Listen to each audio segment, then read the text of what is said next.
Welcome to another edition of JPTV, where I am your host, Jeremy Feller. Tonight we'll be talking with special guest Dana White. Let's have a look. All right, so tell us a little bit about what you do, what your field is, and what brought you to where you are today. Well, thanks for having me, Jeremy. Yeah. I do mastering. My work is audio mastering, and my company is Specialized Mastering. Cool. I got started with this from, being interested in music as a kid. We had good FM radio in the 1970s. We had hi-fi set in the house, a really nice, good stereo system, and Nice. my older brothers had really great records. Cool. So it's turned on to music that way. In mastering, my first good gig, I was working for, or an intern after school with a company called Northeastern Digital, and at the time they were doing CD remasters for people like David Bowie, Frank Zappa. I think there was some Bob Marley stuff happening there, so I came in at the tail end of that. And the first thing they had me do, first sort of project thing, was transfer a bunch of old tapes from the Everest catalog. The record exec wanted to have these things transferred to digital and to cassettes so he could listen to them and evaluate the content. And I would pull these recordings, out of the box. There were tapes, quarter-inch reel tapes, blow the dust off, and transfer these things and fix edits and things. And what I heard on those tapes was, recordings from the 1940s, 50s, early 60s. People like Lightning Hopkins. Sweet. Odetta was on there. Charlie Christian, Charlie Parker, Wow. the Clancy Brothers, Pete Seeger. Wow. So amazing stuff. Music that I hadn't been hip to before that. These are the people that came before, the people I was listening to at the time. So Yeah. I thought, I want some more of that. Yeah, definitely. So so that kind of really rooted me in mastering right there. I was doing some recording work and Nice. did some radio broadcast work and did a stint at a CD factory even. Sweet. And then I was back in the studio. Nice. That sounds pretty awesome.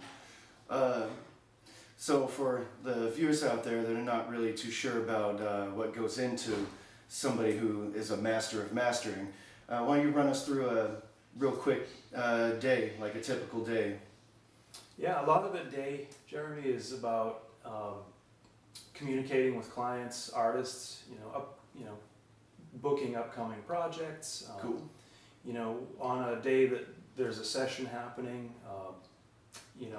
there's a lot of, just getting things set up and ready if there are clients coming in. Basically, the mastering process, the tone work, the sonic adjustments we make. One of my big things is I'm listening to the mix before I touch it versus what I'm doing all day long. So A, B, back and forth. I want to make sure every aspect of the recording is improving. Yeah. Not just louder. Yeah. So, I want it's bass happening, mid-range, high-end, so all of that stuff, and I'm constantly checking back and forth. There's some really nice equipment that helps that process. Good. And then what generally happens is you balance the level of songs across the record, set the transitions, how things flow into one another. Nice. You got to prepare the masters, get it ready for CD or vinyl or MP3 or whatever you need. And the very last thing, usually I do it the next morning, is to QC the project. Listen, with a fresh ear, I'll run it down and check it out, make sure everything's clean. Nice. And then go for a motorcycle ride. Nice. Which brings me to my next question. What is your favorite part of your process? It's probably the motorcycle riding, but... Well, that's the icing on the cake. Yeah. No, mastering for me is all about allowing the music to express itself. With me hopefully staying out of the way as much as possible. The process can exert a lot of pressure on a recording. Yeah. And if it's done poorly or carelessly, you could end up with a lump of coal at the end of it. Yeah. Just,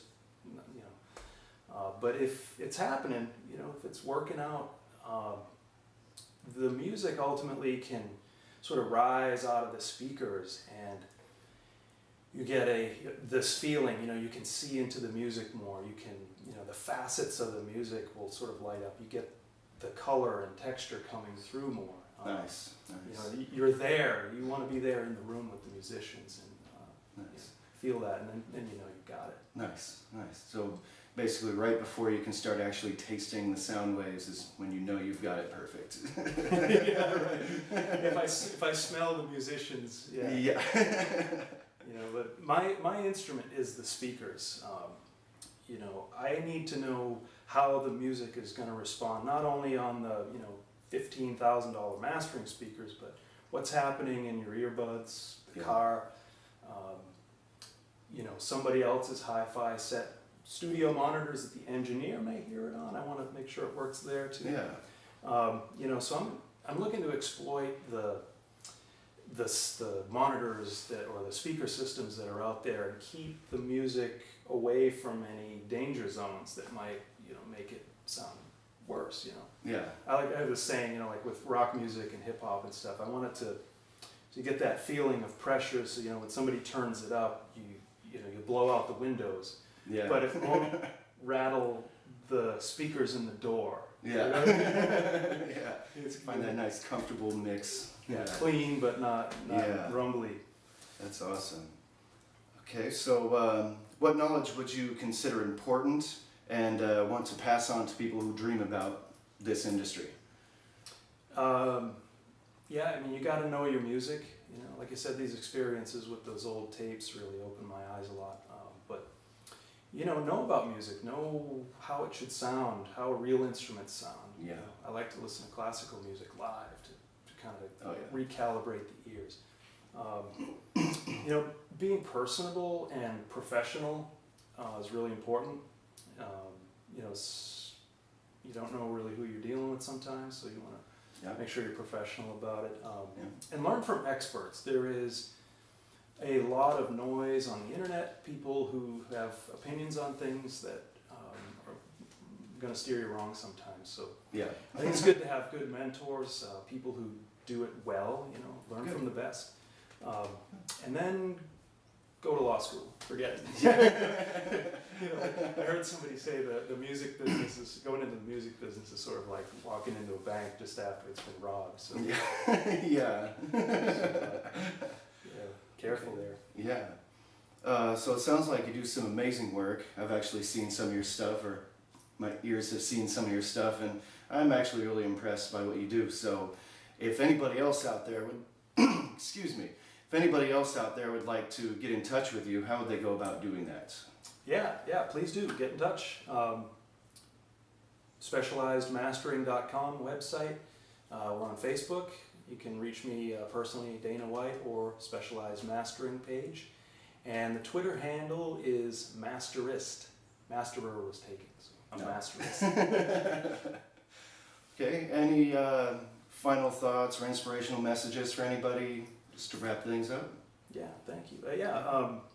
Music is really important to me. In this age of distraction, one of my favorite things to do in the world, and I think we should all be like real vigilant music listeners, music fans, and one of the things I really like to do is just cue up a good record, turn out the lights, and turn all the tech off, and just sit in the chair and take in an album. Yeah. And just really give myself over to it. That really lights up my imagination, and just opens up the dark corners of the imagination. And being an active listener, I think, is probably just the best thing in the world. Yeah. Oh yeah. And then some motorcycle riding. Yeah.